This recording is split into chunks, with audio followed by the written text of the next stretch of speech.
So yesterday, I walked up and down the street screaming, I am a human trafficking victim.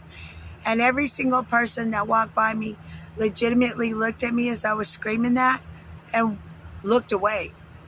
Last night, I sat up all night screaming, I am a human trafficking victim.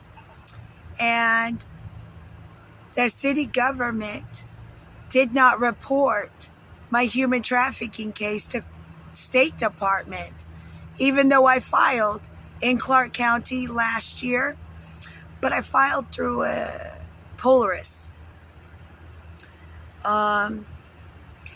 People have listened to me scream about being a trafficking victim in my tent with human trafficking victim painted all over it.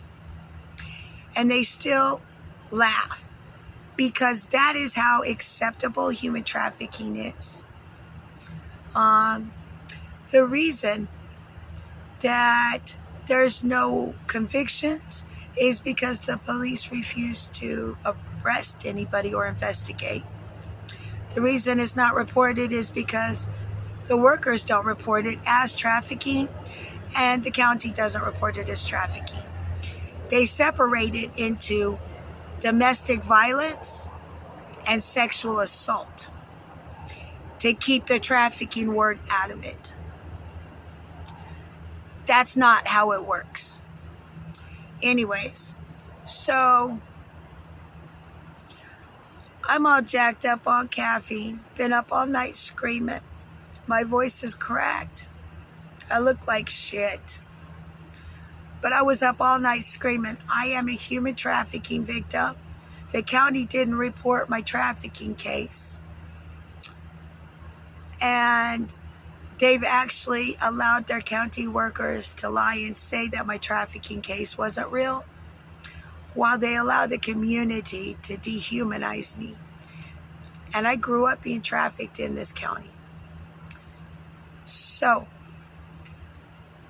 I'm very tired. I look like hell. My voice is cracked. But what I did was I showed the environment and myself just legitimately how accepting human trafficking is in Clark County. Because I could walk up and down the street screaming, I am a human trafficking victim. And every single person that saw me and heard me looked away. And last night as I did it in my tent all night long, people stood around, walked by and laughed, even this morning. So that actually shows me and proves to me that human trafficking is legal and socially acceptable in Clark County, Vancouver, Washington.